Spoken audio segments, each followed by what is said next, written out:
Welcome to South Florida saltwater fishing. I'm Heath, and it's time to get into the bite. Wahoo in the boat, baby! That kingfish right there. There we go. I mean, you talk about epic fishing days. Yeah! Nice bull dolphin right there. Double header! Woohoo! Look at that mud snapper!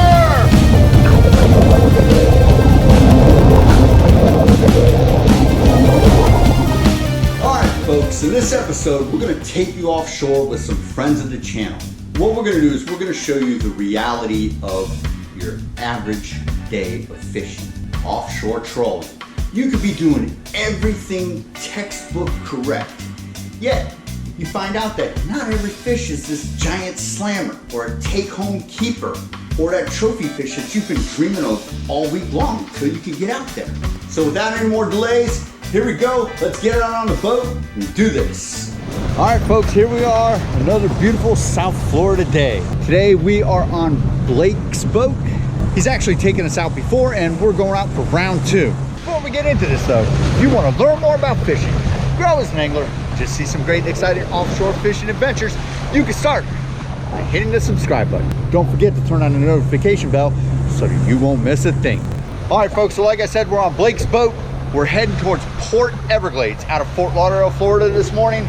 Getting a little bit of a late start, but that's okay. We're gonna head offshore, do some trolling, see if we can get past the weed patches, which are thick right now because the Sargasso Sea has bloomed and it's that time of year. Okay, so like I said, we're on Blake's boat, but I'm gonna introduce you to the crew right now. First, we've got Blake's father. Hi, my name is Robert, and I'm with Blake because he told me that it's okay to come out today with the pros. Hopefully we'll outsmart the fish today.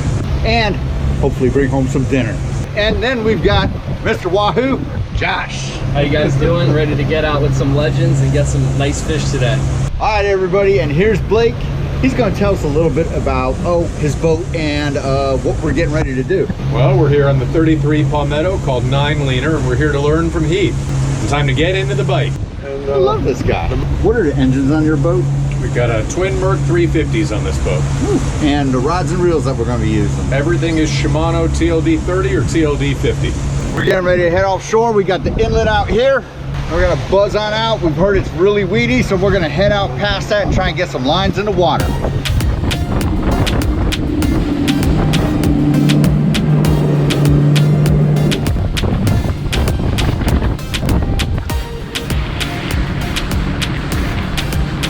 All right, folks, so we ran offshore, very weedy everywhere we go, right around 940 feet of water. What we're gonna do is we're gonna work full spread.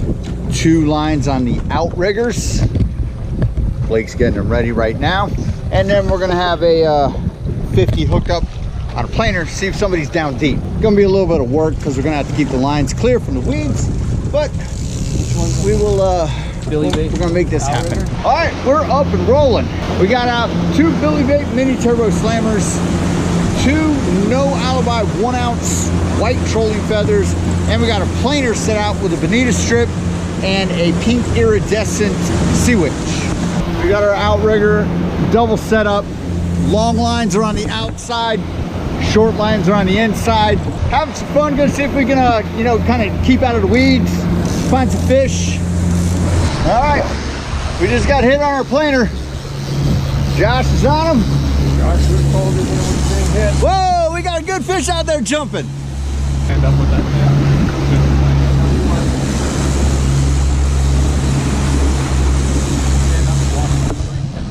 All right, here we go. We're gonna release this quick release planer.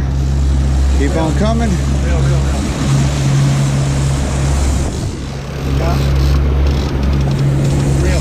All right, you're good to go. Keep on whining. That's the beauty of the whine out planer. You're gonna get this fish in. Got Blake on the gaff. Always exciting. First fish of the day. Here he comes.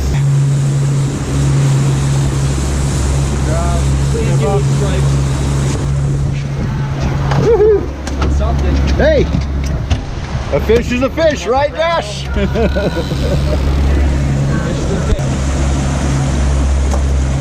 There you go, barracuda. Back in the drink. do some re-rigging and get back on it.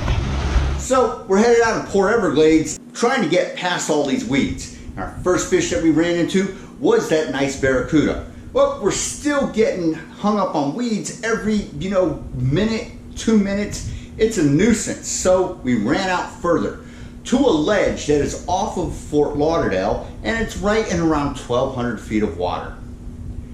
And we finally seem to get some clearing from these weeds, and we get hooked up. All right, we're on fish. We just got hooked up, double header, but we lost one. Now we got Blake on. Let's see what we got.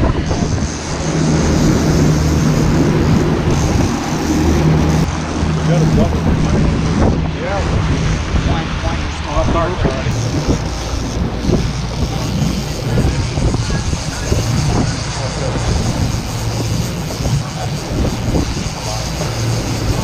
Like a little dolphin, like a baby dolphin. I got a dolphin on, little guy. Blake zooming him in.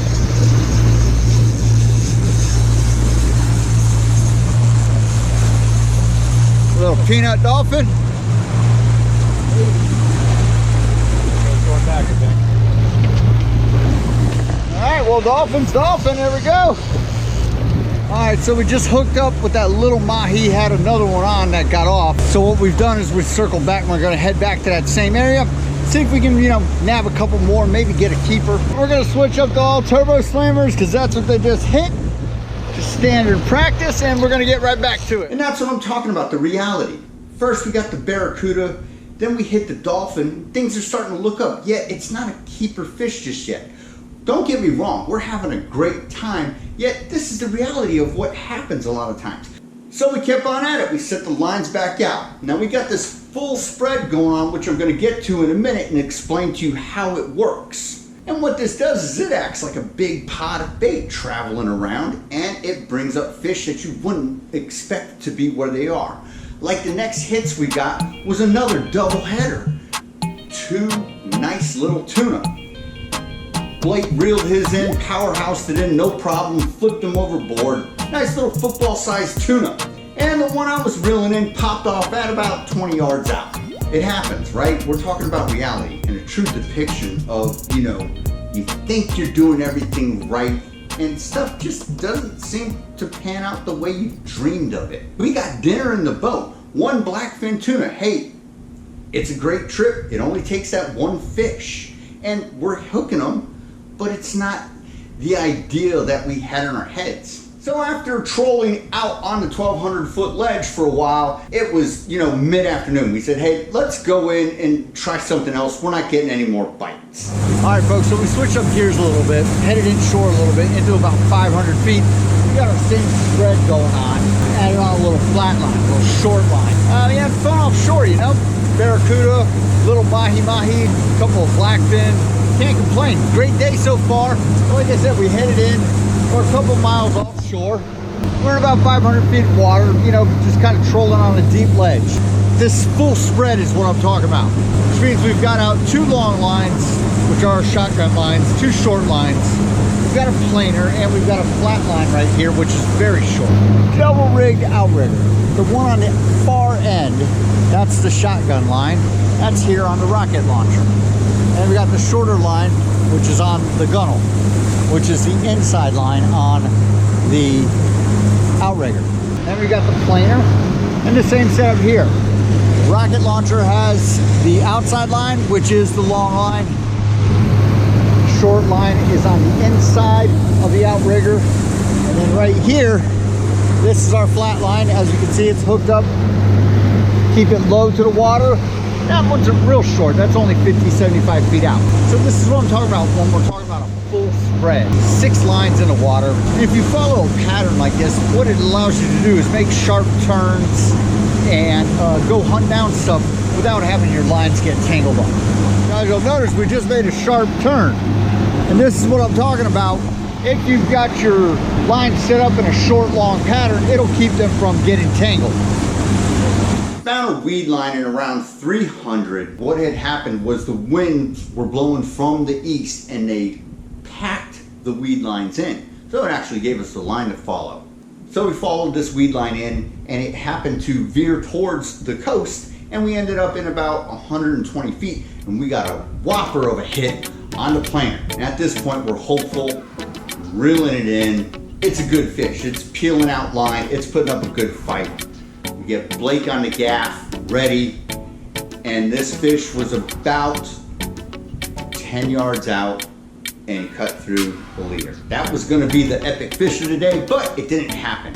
And I can tell you the sunken heart feeling that went through everyone's mind when that fish got off. All right, folks, so there you have it. You know, the reality of what an average day fishing is like. They're not all gonna be epic. You're not always gonna catch that giant mahi, that smoking line wahoo, that massive kingfish, whatever it may be. It doesn't happen every time you go out. Lots of times you get nothing. So what I'm getting at is we had a great day. We had fun out on the water. Just ask Blake's dad, Robert. You having fun? I'm having great fun. rig trip. We did what we thought was textbook right to get into the bite. Found our way past the weeds. We went to structure, this deep ledge. We trolled around. We did find the bite.